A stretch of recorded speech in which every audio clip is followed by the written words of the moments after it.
Nos destaques do Panorama CBN de hoje, conto para você que o presidente Lula disse em entrevista ao jornal O Globo que havia um pacto entre o ex-presidente Jair Bolsonaro, o governador do Distrito Federal, a polícia do DF e também do Exército durante os ataques a Brasília que resultaram nos atos golpistas do dia 8 de janeiro. No meio ambiente, o desmatamento na Amazônia caiu pela metade em 2023 na comparação com o ano anterior. A área consumida somou mais de 5 mil quilômetros quadrados. Esse é o melhor resultado desde 2018. Em 2022, o índice tinha batido recorde. Mas o desmatamento no Cerrado aumentou 43% em 2023. E no esporte, o técnico Fernando Diniz foi demitido do cargo de treinador da seleção brasileira. A decisão foi tomada hoje pelo presidente da CBF, Edinaldo Rodrigues, um dia depois dele ter sido reconduzido ao cargo por uma decisão liminar do Supremo Tribunal Federal. Panorama CBN. Olá para você que está ouvindo o Panorama CBN. Eu sou Juliana Prado e vou te contar em menos de 30 minutos tudo o que foi notícia nesta sexta-feira, dia 5 de janeiro de 2024.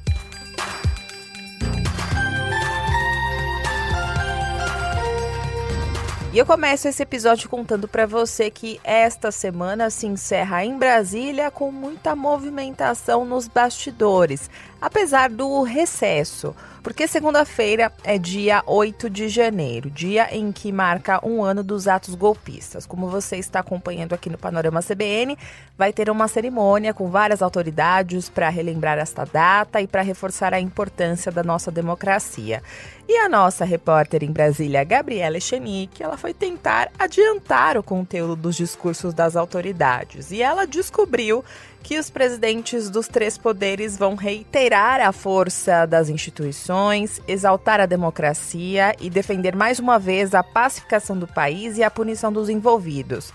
A harmonia entre os poderes também vai ser um tom entre os discursos e estão previstos pelo menos 6 falas. Além do presidente Lula, também vão ter discursos dos presidentes do STF, da Câmara, do Senado, do Procurador-Geral da República e da governadora do Rio Grande do Norte, Fátima Bezerra, que vai representar todos os governadores.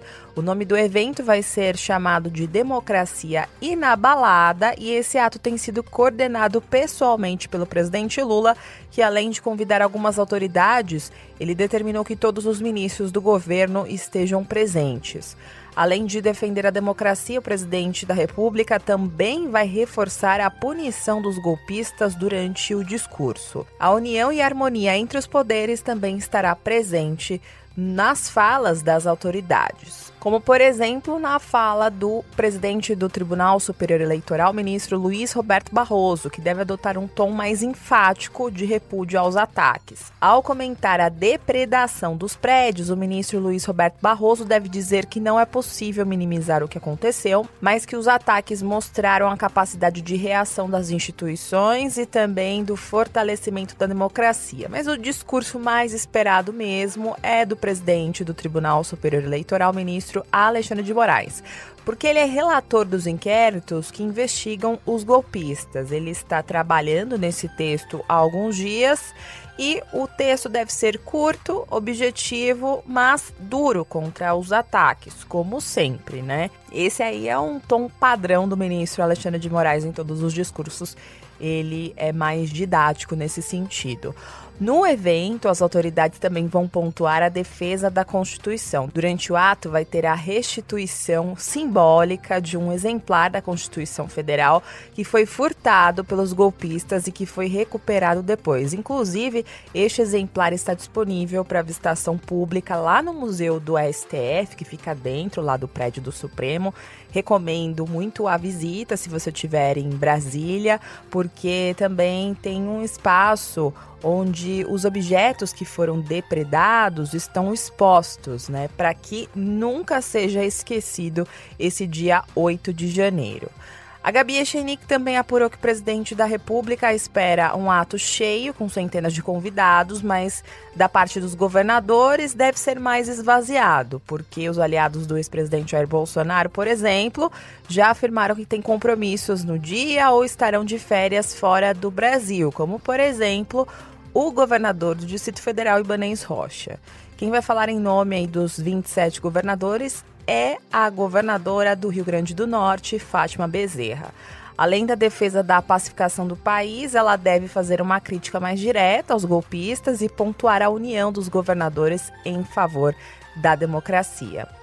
Enquanto isso, a oposição prepara um manifesto contra o ato. Mais de 30 senadores já assinaram um documento que fala em abuso de poderes do STF e pede o que chama de volta à normalidade democrática. Ainda falando sobre esse assunto, hoje o jornal o Globo divulgou uma segunda parte das reportagens especiais sobre o dia 8 de janeiro e hoje o entrevistado foi o presidente Lula. Ele disse que havia um pacto entre o ex-presidente Jair Bolsonaro, o governador do Distrito Federal Ibanez Rocha, a polícia do Distrito Federal e o Exército durante os ataques a Brasília no dia 12 de dezembro de 2022, que culminaram nos atos golpistas do dia 8 de janeiro de 2023. Essa data aí que eu falei para você, 12 de dezembro de 2022, foi a data da diplomação do presidente Lula lá no Tribunal Superior Eleitoral. Nesse dia houve uma queima de veículos e uma tentativa de invasão na sede da Polícia Federal. Eu imaginava que eles tentassem fazer alguma coisa na posse. Eu acho que eles ficaram com medo porque tinha muita gente. Tinha havido aquela atuação canalha, sabe, que envolveu inclusive gente de Brasília, sabe, que contestou com o movimento, que tocaram fogo em ônibus. No dia que eu fui diplomado, eu estava no hotel assistindo eles queimando ônibus, queimando carro, e a polícia acompanhando sem fazer nada. Havia, na verdade, um pacto entre o ex-presidente da República, entre o governador de Brasília e a polícia, tanto a polícia do Exército quanto a polícia do DF. Isso havia, porque aquilo não, inclusive com policiais federais participando, ou seja, aquilo não poderia acontecer se o Estado não quisesse que acontecesse. Tinha gente que achava que eu deveria sair do hotel. Eu falei, não vou sair do hotel. Por que eu vou sair do hotel? Bom, aí veio a posse, foi muito tranquila a posse, uma festa maravilhosa. O povo me deu a posse, tudo. Tivemos a primeira semana, como todo governo tem, governando com muita tranquilidade.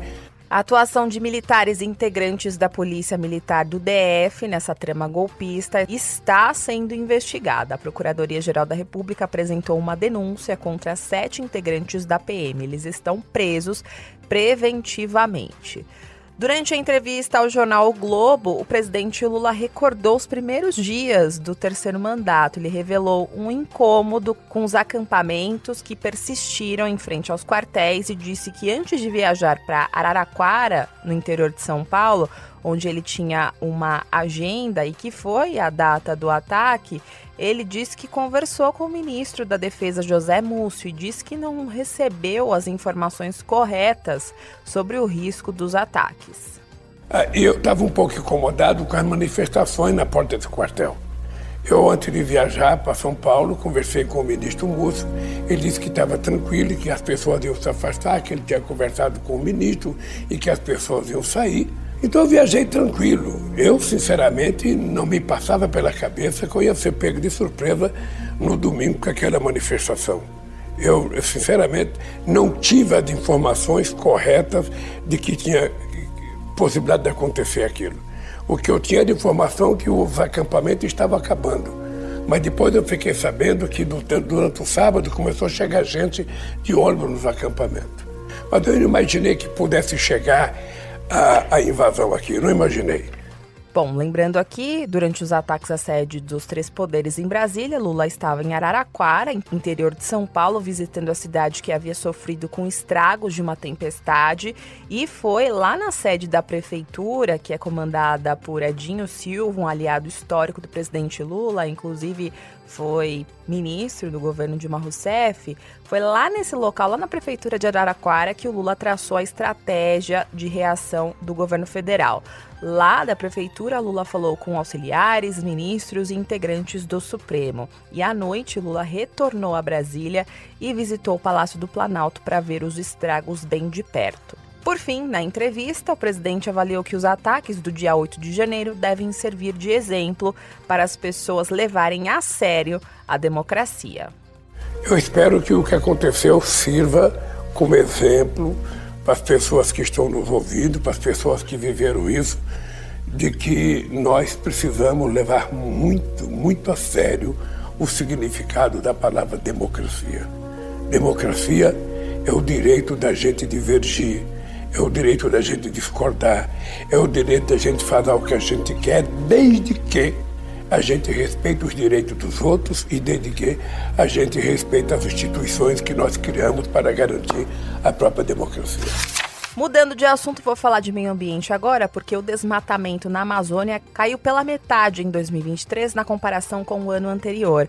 A área consumida somou mais de 5 mil quilômetros quadrados e esse é o melhor resultado desde 2018. Em 2022, o índice tinha batido recorde. A Amazônia Legal, que teve essa redução aí, é uma região que corresponde a 59% do território brasileiro e que engloba a área de 9 estados: Acre, Amapá, Amazonas, Mato Grosso, Pará, Rondônia, Roraima, Tocantins e uma parte do Maranhão. O Pará liderou a lista dos estados com mais desmate em 2023. Segundo o DETER, foram quase 2 mil quilômetros quadrados. Mato Grosso veio na sequência e Amazonas em terceiro lugar. Os três também são os líderes da série histórica.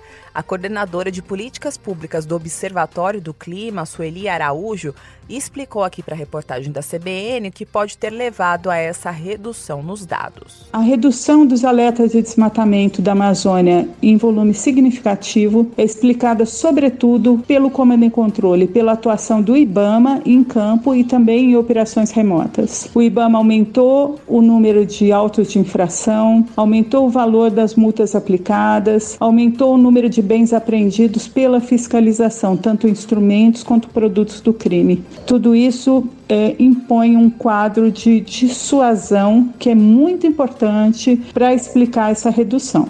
Já o desmatamento no Cerrado aumentou 43% em 2023, com uma perda de mais de 7.800 quilômetros quadrados.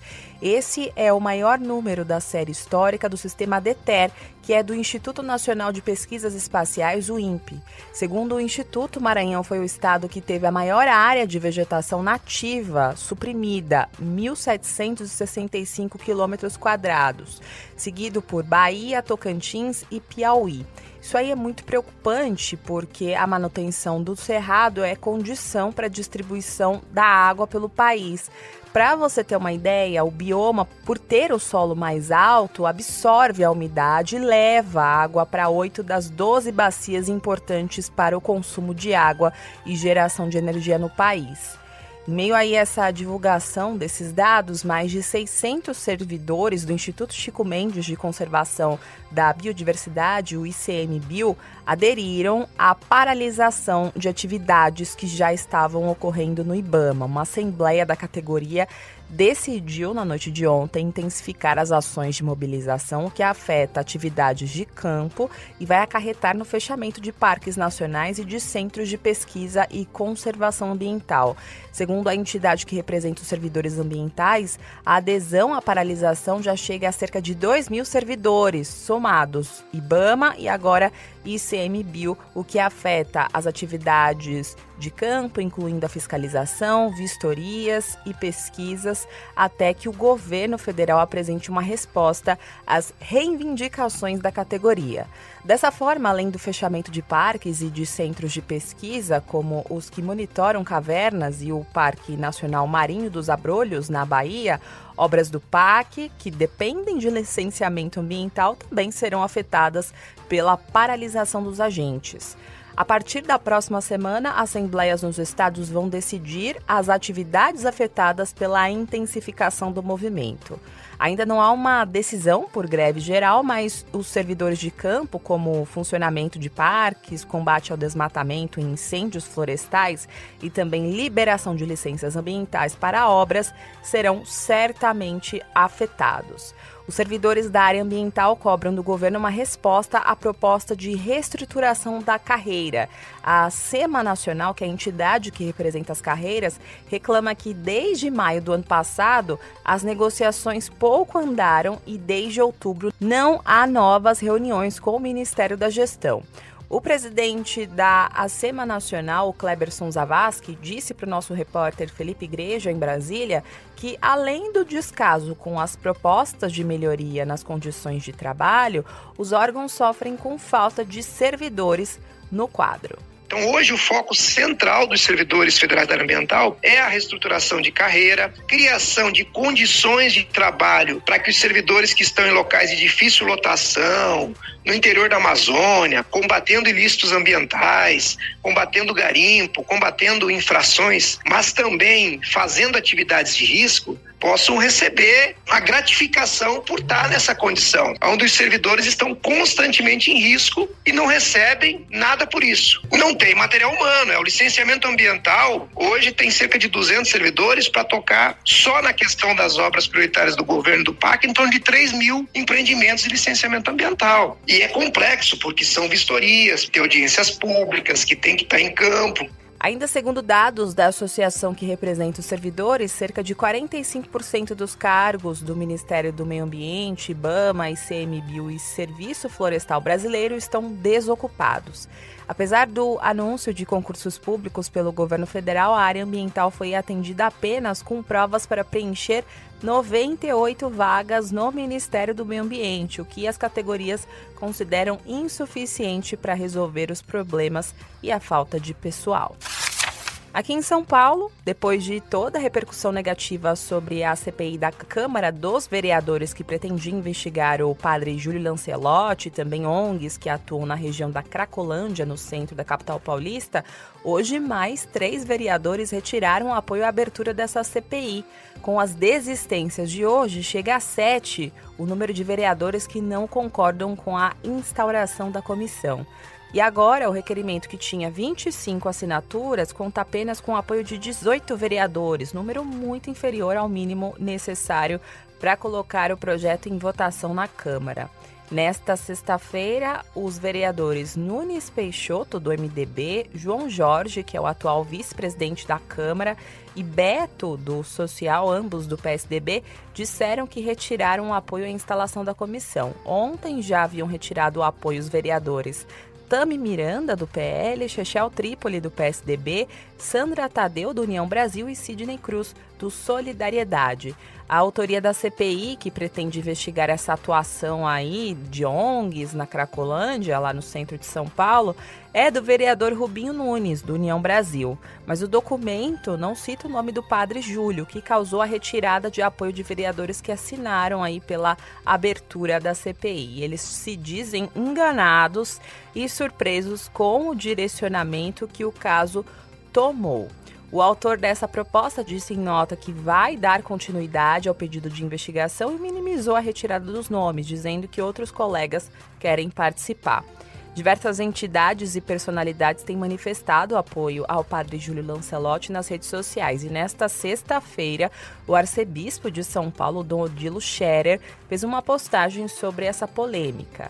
A fala dele foi uma resposta, na verdade, à acusação dele ter feito uma ligação ao prefeito da capital paulista, Ricardo Nunes, que é pré-candidato à reeleição aqui na Prefeitura de São Paulo. E essa ligação foi para que a CPI não fosse instalada. Na publicação nas redes sociais, o arcebispo disse que não quer abafar coisa nenhuma. Na postagem, Dom Odilo Scherer ainda questionou o fato do padre Júlio Lancelotti ser alvo de investigação. O arcebispo alega que o religioso não tem ONG e não recebe dinheiro público para fazer os trabalhos.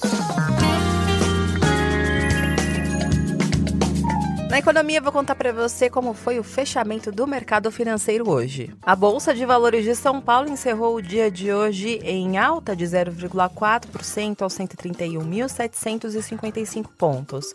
No mercado de câmbio, o dólar comercial fechou o dia de hoje em baixa de 0,73%, cotado a R$ 4,872. Já o euro encerrou o dia de hoje em baixa de 0,74%, cotado a R$ 5,332.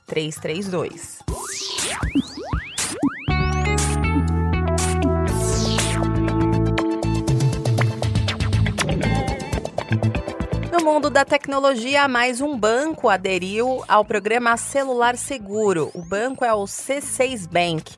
O acordo de adesão foi fechado com o Ministério da Justiça e foi publicado hoje no Diário Oficial da União. No total, mais de 10 bancos já aderiram ao programa, que funciona como uma espécie de botão de emergência. Pelo aplicativo ou site, as pessoas podem cadastrar o aparelho e, em caso de roubo ou furto, registrar um boletim de ocorrência imediatamente. E o Ministério da Justiça prometeu bloquear principalmente as contas bancárias vinculadas ao celular em 10 minutos. O programa ultrapassou a marca de 1 milhão de cadastros nesta semana e já bloqueou pelo menos 7 mil aparelhos que foram furtados ou roubados em todo o país.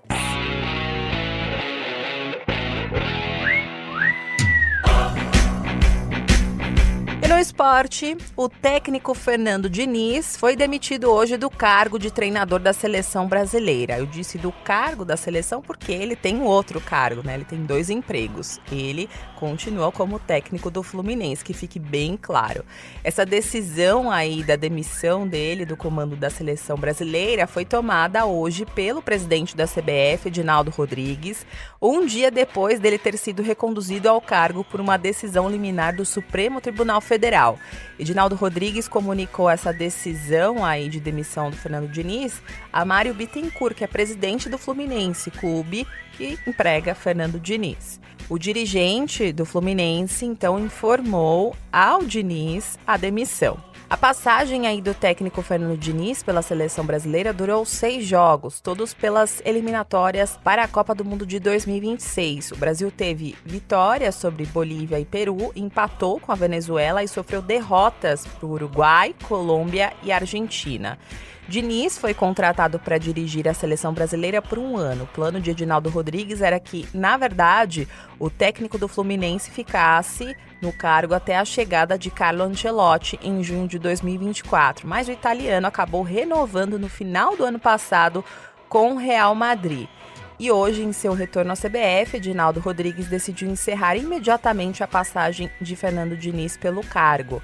No planejamento inicial, o treinador ainda iria ficar no comando da seleção nos 2 amistosos de março contra a Inglaterra e Espanha, mas isso não vai acontecer. As 2 partidas vão marcar a estreia do futuro treinador da seleção. O preferido de Edinaldo para substituir Diniz é o atual técnico do São Paulo, Dorival Júnior. Mas veremos aí se Edinaldo Rodrigues vai continuar no cargo como presidente da CBF e se o Dorival vai querer abandonar o São Paulo.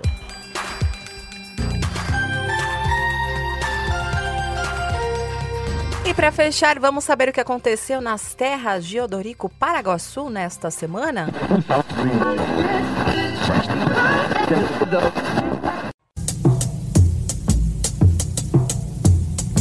Olha aí, pessoal, multidão de gente, milhares e milhares de pessoas. Entramos ao palácio. Zeca Diabo programou uma passeata, vem tudo pela Avenida Odorico Paraguaçu. Entramos na esplanada, pessoal. Entramos. Ah, mas isso é muito perigoso, não é? Por isso é que eu vou proibir. Qualquer pessoa que pretenda comemorar dia 8 está praticando crime, porque está comemorando a tentativa de golpe, está instigando uma nova tentativa de golpe. Então seria muito importante que essas pessoas tenham muito cuidado com o que vão fazer. Não obstante, eu compartilho dos seus ai Jesus, mas eu acho que proibir uma passeata oposicionista nessas alturas dos finalmente, eu acho que é um ato que violenta o meu aberturismo praticante e juramentado. Depois vão acusar o Ministério Público, o Poder Judiciário de serem rigorosos demais. Não se comemora tentativa de golpe, não se comemora tentativa de derrubar os poderes constituídos. Isso é crime também. Pra frente, Sucupira! Vocês não acham que se fizermos parte da comissão organizadora, vão achar que a manifestação é encomendada? E qual é a manifestação espontânea que não é encomendada, dona Juju? Se fosse bem sucedido o que aconteceu no dia 8 de janeiro, simplesmente não teria nenhuma consequência prática, né? Não ia ser destituído o governo, não ia ser dissolvido o Supremo ou o Congresso, então não há de se falar em golpe. Você acredita nisso? Foram de forma programada, financiada, para conseguir um golpe militar, depor o governo eleito, que havia tomado posse uma semana antes e fechar o Supremo Tribunal Federal. O senhor é o juiz? Sou. Com certeza o Meritíssimo pretende voltar em paz para sua terra, né? Claro. Me prenderiam e levariam para Goiânia. A segunda era, no meio do caminho para Goiânia, se livrariam do corpo. E a terceira, os mais exaltados, defendiam que após o golpe deveria ser preso e enforcado aqui na Praça dos Três Poderes. Meritíssimo Data Vênia, não vai nisso nenhuma pressão, mas eu acho que é do meu dever avisar que elementos inconformados podem tornar difícil a sua vontade em bom estado de conservação física. As falas do bem-amado foram cedidas pelo acervo da TV Globo. O texto é de Dias Gomes e a interpretação de Paulo Gracindo. A edição é de Edmilson Fernandes e Priscila Gubiotti. Panorama CBN.